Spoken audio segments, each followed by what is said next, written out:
국회의원들 국민탄핵 이제 제발 그만합시다. 당신들이 국회에서 국민탄핵이지만 국민을 위해서 한 게 뭐 있는가 한번 냉정히 생각해 보십시오. 나는 이런 게 아주 열불이 납니다. 목사님, 최근에는 이제 사드 문제가 많이 이슈화되어 있지 않습니까? 거기에 대해서 한 말씀 한번 해주시죠. 사드도 그래요. 아니, 매 나라가 살아야 될 것 아닙니까? 세상에, 아니, 성주 뭐 군부대에다 헌대니까 그거 못하게 해서, 그럼 롯데 그 골프장 그거 아마 돈 엄청 들었을 겁니다. 그래도 그 부지를 바꿔서라도 거기다가 한다고 그랬습니다. 다 반대하고 여론으로 그냥 전부. 그러면은 저쪽에서 핵폭탄 날라오고 로켓포가 날라오는데 그러면 죽어봐야 정신 차릴 거냐 이거예요. 그럴 리는 없다. 언제 김정은이 지 친형도 죽이는 판에, 이복 형도 죽이는 판에, 지 고모부도 죽이는 판에 그럴 리는 없다. 그런 환상, 그런 망상 이거 갖지 말자 이거예요. 내 나라가 먼저 살아야지. 나라가 살아야 교회도 있는 겁니다. 난 교회 목사님들 보고도 내가 항상 그런 얘기해요. 나라가 살아야 교회도 있는 겁니다. 나라가 안 고치고 나니까 그때 교회도 종교도 없어요. 월남이 그랬습니다. 그냥 전부들 있는 사람들 다 쏴 죽여. 반정부 데모에 있던 사람들 다 쏴 죽여. 왜? 그들은 호지명 정부로 보면은 1등 공신들이죠. 자유열람 폐망되기까지 이씨하고 지금 여기 촛불 집회 뭐냐고 반정부 데모만 밤낮 했던 사람들이 그럼 논공행상으로 잘 해줬어야 될 거 아니에요. 그 중에서 목사들 또 승려들 또 신부들 다 죽여버리는 거예요. 우리나라 그렇게 되지 말라는 법이 있습니까? 진짜 이거 큰일 납니다. 제발 우리가 그 공산주의에 대한 환상을 버려야 됩니다. 네, 그리고 이제 조금 더 이제 안보 말씀을 지금 해주시고 계시는데, 사드 부지를 이렇게 바꾸어 줌으로 인해서 지금 롯데가 이렇게 불이익을 당하고 있다라고 보도가 되지 않습니까? 중국에서는 지금 롯데가 90여 개 매장이 있답니다. 그런데 90여 개 그 매장 중에서 거의 뭐 한 60%가 지금 세금으로 인해서 이렇게 과다한 세금을 지출하게 되고 또 정지를 지금 맡고 있는 그런 상황이고 또 불매운동. 우리나라의 그 롯데 상품을 그냥 쌓아놓고 불도저로 그냥 밀어버리고 지나가는 사람 발로 그냥 밟아서 진흙해버리고 태극기를 또 훼손하는 그런 어떤 부분들이 뉴스를 통해서 우리가 많이 접하지 않습니까?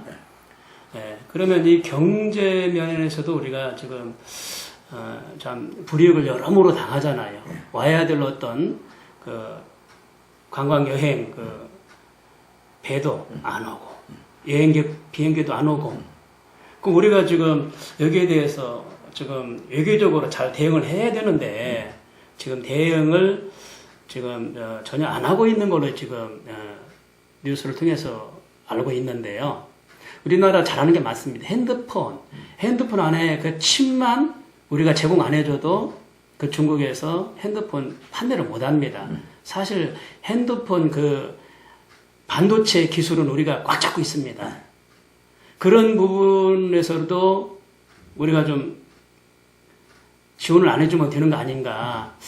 그런 생각을 어떤 때는 해봐요. 저도. 해보는데 피해를 입고 있는 이 기업에 대해서는 좀 어떻게 해야 될 것인지 우리 외교부가 해야 될 어떤 일은 있다면 어떤 것인지. 우리 6.25 후에 중국 없이도 살았습니다. 뭘 그렇게 사대주의 사상으로 중국한테 매달려서 우리 주권도 좀 팔고 거기 매달려서 살 겁니까? 그러다 보면 앞으로 어떤 것도 안 됩니다. 강력한 리더십을 가지고 있는 대통령이 나와서 그걸 할 때만 해라. 네. 우리는 우리대로 하겠다. 없이도 살았습니다. 6.25 보릿고개도 이긴 사람들이 우리 대한민국입니다. 네. 뭐가 두렵습니까? 왜 거기 가서 정치원 되는 사람들이 거기 가서 빌붙어가지고 그래서 사대주의 망상에 젖어서 그러냐고요. 이럴 즈음에서 우리 국민들이 본때를 보여서 롯데 살리기 운동을 일어서면 됩니다. 네. 합시다. 롯데를 일으켜야 됩니다. 살려줘야 됩니다. 우리 국민을 위해서 롯데가 희생한 겁니다. 그걸 갖다가 만신창이를 만들어서 그걸 이게 정치권에서부터 이게 만신창이를 만들어 놉니다. 네. 그러면 안 되죠. 그러니까 국민적으로 일어나서 롯데 제품을 팔아줘야 되고 롯데 살리기를 합시다. 안 될 거 뭐 있습니까? 안 그래요? 네, 맞습니다.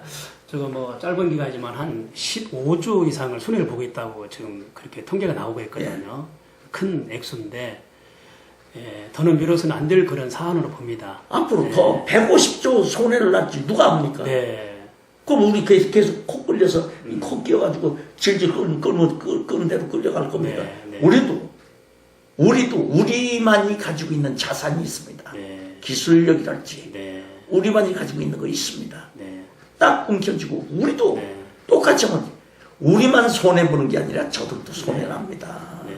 그래서 나라를 살릴 수 있는 그런 안보면에 아주 투철한 그런 분이 이제 후보자로 나와야 된다. 당연하죠. 네. 그리고 지금 고맙습니다. 그리고 나라가 이제 뭐 동성애 날 이슬람의 유입이 저지가 2015년부터 뭐 급변하고 있고 동성애는 15년 전부터 우리나라에 계속 이렇게 확산되고 있는 조짐이 있었거든요. 그래서 동성애도 뭐 차별화를 해가지고 주장하는 사람들 쪽에서는 약자라고 하지만 사실 동성애 반대하는 사람들 쪽에서는 약자라고 얘기하는 그 자체가 역차별이고요. 이것은 하나님 어떤 말씀에도 어긋나고 말씀에도 죄가 있고 죄악이 있는데 동성애는 죄악이라고 그랬거든요. 그래서 사실 저희 그 단체에서도 6년 전부터 동성애를 반대를 해왔는데요. 목사님 아주 동성애 반대 아주 유명하시잖아요. 네, 이런 거기 회장님이신가 지금? 예, 거기 단체를 지금 섬기고 있습니다. 동성애 이런 부분이 이 나라에서도 좀 근절이 돼야 되겠고. 당연하죠. 예, 그 사람의 이슬람 유입이 지금 되고 있는데요. 2014년도에 우리 박근혜 정부에서 유럽의 아랍에미리트 연합하고 그 MOU를 맺는 바람에 이제 할랄 식품이 계속 밀물처럼 들어오고 전라북도 익산 왕궁에 한 70만 평의 그 이슬람 할랄 단지가 세워지는 상황에서 나라를 조금이라도 사랑하는 사람들이 규탄대회하고 집회해서 일단은 막아서 한숨은 돌려놨거든요. 그런 부분에 대해서는 목사님 어떻게 생각하고 계시는지 한 말씀 해주십시오. 목사님, 네. 박근혜 정부가 네. 지금 저 지경 된 것도 하나님 미워하시는 일을 지금 추진했기 때문에 저 난국을 당한 겁니다. 그 일이 이제 동성애다. 그럼요. 네. 동성애고 이슬람. 그리고 이슬람 제일 지금 네. 그게 이슬람이고 네. 지금 이것을 했기 때문에 하나님께서 징계 매체를 쓰신 겁니다. 지금 그렇게 보셔야 됩니다. 네. 하나님이 제일 기뻐하시지 않는 일을 했습니다. 네. 어떻게 해요? 그럼 맞아야죠. 네. 지금 매맞는 겁니다. 지금. 네. 그리고 동성애 이거 하나님 제일 싫어하시는 일이고 네. 이 원수된 일을 이렇게 자행하는 사람이 누구예요? 네. 서울시장이라는 사람이 이것도 여기에 이야 세상에 난 이런 일은 처음 봤어요. 네. 내가 세계 여러 나라를 다녀도 그 나라 각국마다 그 나라의 수도 시청에 그 나라에 국기가 없는 곳을 내 때까지 본 적이 없어요. 그렇죠. 다 있지요. 네. 우리나라 서울시장만 대한민국 한복판인 서울시청의 옥상에 국기가 개양되지 않았다는 얘기예요. 이런 나라가 있습니까? 네. 예? 있을 수 없는 일이 지금. 이러니까 지금 일어나고 있죠. 이 나라가 지금 이러니까 불행하게 된 겁니다. 이런 일들을 벌이지 않았으면은 하나님 왜 매체로 쓰시겠습니까? 네. 그리고 이 땅에 또 기독교인들을 비롯해서 여기가 좋사오니라고 하면서 눌러 앉아 그래서 안주하려고 하는 사람들이 있습니다. 예. 그 사람들을 향해서도 하나님께서는 저 종북 세력이라고 하는 저 매체를 들어서 우리를 때리고 계신 겁니다. 종아리 치고 계신 겁니다. 이때 우리 국민들이 얼른 깨달아야 됩니다. 이거 깨닫지 못하면 이 고난은 이 한민족, 이 대한민국에 언제까지 이어질지 모르는 겁니다.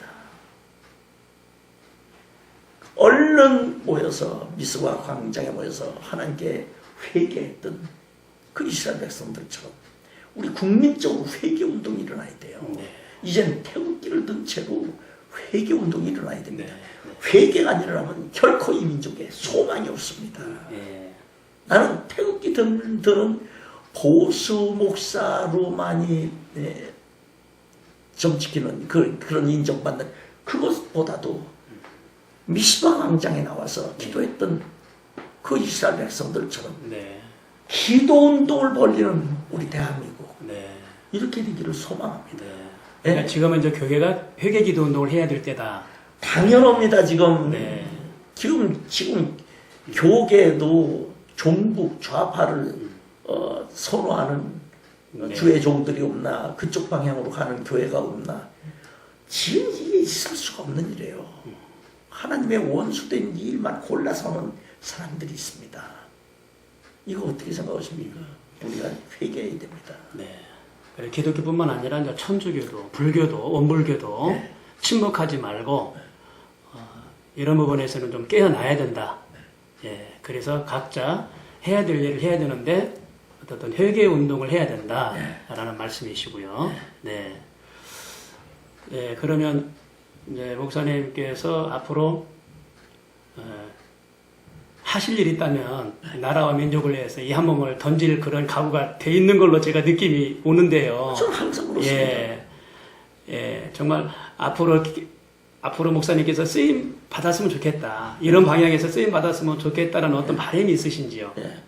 우리나라 안보를 튼튼히 하기 위해서 네, 그리고 하나님이 기뻐하시는 네, 그런 분을 대통령으로 세워서 네, 우리 모든 백성들이 국민들이 딱 자석에 쇳가루 붙듯이 네, 쫙 붙어가지고 우리도 할 수 있다. 네. 하면 된다. 네. 해보자.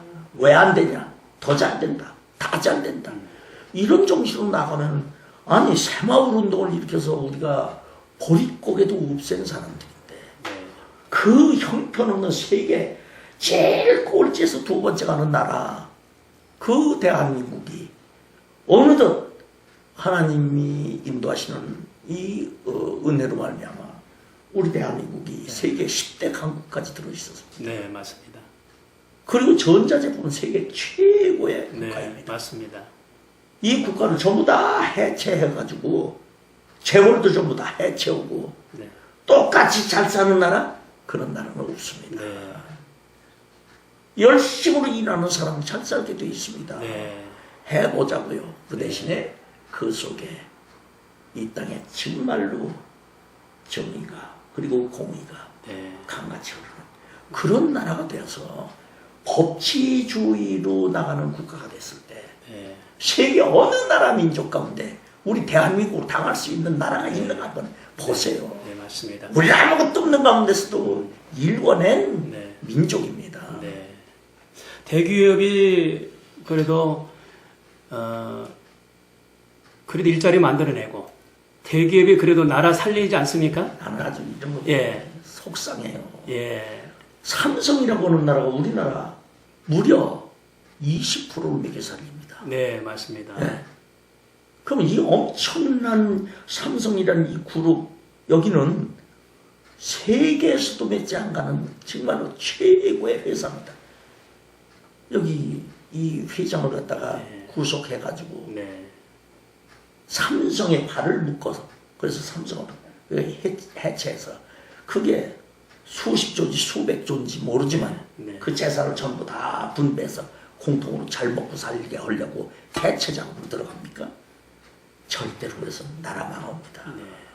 공산주의는 다 망했습니다. 네. 예? 남미야 어느 국가 같이 되지 말라는 법이 어디 있어요? 우리 그렇게 갑니다 지금.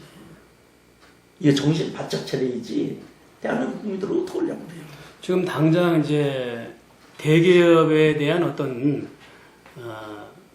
그런 부분들이 있다 보니까 일자리 창출이 되는데 일을 할 수 있는 어떤 청년들이 있는데도 일자리가 한 36만 명이 없다라고 지금 뉴스가 보도가 되고 있거든요.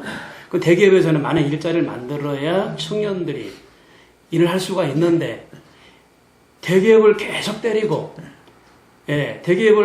기업을 못하게 총수를 얽어매고 하다 보니까 위축이 돼서 또 투자를 못하게 되고 뭐 나부터 다르죠. 이렇게 되면은 악순환이 계속되지 않겠나. 그래서 목사님 말씀은 대기업을 더 잘할 수 있도록 길을 터주고 대신에 지금까지 관행적으로 되어 있던 정경유착 그것만 고리만 끊어서 법치주의로 나가면 되잖아요. 대기업을 살려야 된다. 네, 맞습니다. 대기업을 살려야 된다. 아니 생각해보세요. 지금 밥을 먹습니다. 그 밥그릇 속에 밥상을 속에 뉘가 한두 개 들었다고 해서 그 밥 먹지 않겠다고 폭삭 엎어놓고 이런 행위를 해서는 안 된 거죠. 뉘 한두 개 들어있으면 그거 건져내고 다시는 뉘가 안 들어가도록 하면 되는 거고 그렇잖아요. 이게 법치주의란 말이에요. 근데 재벌기업 회장을 구속해놓으면은 그분이 나가서 일할 맛이 나갔느냐고요. 그 회사에서 직원들이. 그럼 지금도 얼마나 많은 청년들의 일자리가 줄어들었는지도 모릅니다. 대기업이 활성화가 돼서 그래서 청년들도 자꾸 고용 창출이 돼서 이렇게 해나가야 될 것 아니에요. 잘못된 부분은 법적으로 막으면 되는 거고. 난 이 정치인들 하는 거, 이 검사들 하는 거, 판검사들 하는 거 보면 난 이게 이해가 안 되는 부분들이 많아요. 난 지금 현재 나라가 정말 풍전등화하고 참 통합을 해야 될 어떤 그런 시기에 와 있다라고 생각을 하는데요. 어떤 리더가 통합을 이끌 수 있는 사람이 좀 나왔으면 좋겠다라는 마음이 이제 제 어떤 마음이고요. 그러면 통합을 이룰 수 있는 어떤 리더가 지금 필요한데 어떤 사람이 좀 나오면 통합 정치를 할 수가 있고 나라를 이렇게 잘 이끌어 갈 수가 있을 것인지. 첫째는 나는 그래요. 나라가 있어야 통합되는 거고 나라가 살아야 백성들도 사는 거고 나라가 있어야 종교도 있는 거고 교회도 있는 거고 나라가 있어야 모든 것이 잘 돌아갑니다. 나라 없으면 소용없습니다. 맞습니다. 그러면 어떻게 돼요? 첫째가 안보입니다. 안보. 근데 이 안보만 가지고도 안 됩니다. 뭐가 있으냐? 경제가 살아나야 경제 회복해야 된다. 안보와 경제를 튼튼히 하는 사람이라면은 그 나머지 건 자연히 따라 나설 수가 있습니다. 거기에 문화랄지 또 나라가 강해지면 뭐 체육이랄지 정치, 경제, 사회, 문화 모든 것이 좀 다 어우러서 나갈 수 있습니다. 첫째가 안보입니다. 그리고 안보를 바탕으로 경제가 살아나야 됩니다. 경제를 살릴 수 있는 사람. 그렇죠. 근데 지금 이게 우리나라는 경제를 어떻게 일으켜서 좀 살려보려고 해도 발목 잡고 있는 사람들이 있는 한은 안 되는 거예요. 그래서 나는 이번에 확실히 그런 걸 추천하고 싶어요. 국회 자기네들 지금 헌법 고친다고 그러지만 헌법 고쳐라 이거예요. 고치는 대신에 국민이 원하는 쪽으로 헌법을 고치되 국회부터 해산해야 돼요. 아니 대통령은 탄핵시켜가면서 국회의원들 여태까지 자기들이 잘못하면 왜 또 국회 탄핵을 누가 시킬 거예요? 국회의원에 이 국회 해산하고 다시 시작해야 됩니다. 그 국회는 반드시 그 지역에서 지역을 대변할 수 있는 일꾼들을 세워야지 꼭 뭐 이름 있는 사람 뭐 이런 사람들을 반나 선호해서 그렇게 하다 보니까 거기에 뭐 부정행위가 일어나고 거기에 무슨 줄대는 게 일어나고 이 지경 돼 왔습니다. 진짜 난 고향이 충청도 예산이지만 그러면 예산을 위해서 할 수 있는 사람 그 사람이 그 지역에서 진짜 일어나는 일꾼들이 해야죠. 그러나 여태까지 어디 정치가 그랬습니까? 자기들 철밥통 싸움이었지. 철밥 가지고 그거 가지고 한 번 되면 끝까지 해먹으려고 그러고 밀을 수 있는 젊은이가 있어도 싹수를 미리미리 잘라버리고 이렇게 했잖아요. 우리가 국회를 이제 폐지해야 된다. 예. 폐지라고까지는 안 했지만 네. 해산하고 해산을 하고 다시 해야 됩니다. 다시 숫자를 좀 줄여서 줄여야죠. 예, 300명이 뭐 아니 300명 우리나라 300명이 뭐 필요합니까? 국회를 해산하고 숫자를 줄여서 실용성 있게 국회를 운영할 수 있는 참된 의원만 좀 뽑으면 되겠다. 아 진짜 그게 소원입니다. 그렇다고 해서 남들이 몸을 걸고 저 인간 또 국회의원 나오려고 그래.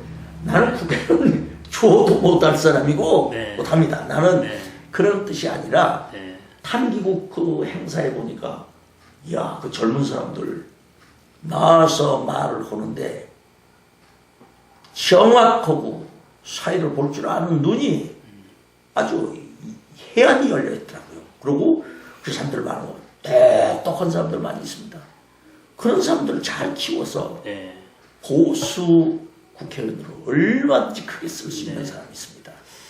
실력도 있더라고요. 국회의원으로 이제 후보로 나오려면 어떤 검증제도라도 이념적인 검증이랄까 좀 그런 제도도 있으면 그렇죠. 참 좋겠다는 생각이 들어가요. 아니, 보수 정체성이 없는 국회의원 뽑아가지고 뭘 겁니까? 참 저희가 그 동성애를 반대하면서 재작년에 이제 그 국회의원 선거가 있었는데요. 국회의원 그 선거에서 비례대표 중에 그 이슬람인을 비례대표로 순번을 세워놨더라고요. 그래서 그분을 세우면 안 된다라고 우리가 항의해서 그분이 비례대표에서 이제 밀려난 사례도 있는데요. 그런 분들이 비례대표 들어와서 당선이 되면 자기네 어떤 종교에 유익한 법을 만들어낼 것이고, 그렇죠. 그래서 타 종교의 어떤 불순한 어떤 법을 만들어서 좀 형평성을 잃어서 이 법을 만들어서 혼란하게 하지 않겠나 이런 생각이 막 버뜩 드는 거예요. 그래서 막은 그런 사례가 있거든요. 아, 잘하셨어요. 근데 내 뒤에서 박수 막 쳤어요. 목사님 공로가 상당히 커요. 그래서 정말 그 국회의원으로 후보로 등록한다면 어떤 검증할 수 있는 그런 1, 2, 3 대안이라도 있으면 좋겠다. 그렇죠. 그런 생각이 좀 들어가더라고요. 이제 검증을 하더라도 진짜 국민 대표 아니야 시민 대표. 이 사람들이 검증을 해야 됩니다. 시민 대표가 검증을 해야 된다. 그래 이제 자기들끼리 거기서 앉아가지고 검증하고 어쩌고 하다 보니까 지난번에도 이게 솔직히 새누리당이 180석 이상을 맞습니다. 차지할 수 있는 당인데도 불구하고 자기네들끼리 검증하고 자기네들끼리 갖다 꽂고 저거 하다가 난리가 벌어졌고 그 다음에 도장 들고 나르샤 해가지고 이게 지금 몇 선입니까? 엉망진창으로 만들어서 지금 여소야대 만들어놓고 거기에다가도 이번에 탄핵 그 주도한 세력들이 그 탈당파 의원들 아닙니까? 관도라 이거예요, 좀. 동물 세계만도 못해. 동물들도 제 주인을 물지 않습니다. 그런데 지금 갈기갈기 찢어 발겼습니다. 이 책임은 누가 쓸까? 그렇군요. 계속해서 안보 문제에 대해서 언급을 강조하고 계시는 것 같은데. 전 당연히 그렇죠. 최근만이 아니라 벌써 오래된 것 같습니다만, 예전에는 길을 가다 보면 불심 검문을 한두 번쯤은 당해보신 적이 있으실 수도 있는데, 요즘에는 전혀 그런 불심 검문이라는 자체가 어떤 제도에 의해서 없어진 건지, 아니면은 그렇죠. 그게 지금 없는 것 같습니다. 근데 지금 실질적으로 우리 국내에 1997년도 무렵에 황장엽 씨가 넘어와가지고 국내에 압력하고 있는 간첩이 고정 간첩이 5만 정도 된다라고 이렇게 발표한 적이 있는 것 같은데 그로부터 지금 상당 기간이 흐르면서 더 많을 걸로 이렇게 예상하고 있지 않습니까? 지금은 지금 안보기관에서 1년에 간첩을 검거하는 숫자가 평균이 10명이 안 된다고 합니다. 그러면은 이 정도 검거해가지고는 이 국내에 간첩이 얼마나 많습니까? 근데 왜 불신 검문 같은 제도를 없앴는지 안 하는 건지 모르겠습니다만 거기에 대해서 한번 좀 이야기를 해주시죠. 네.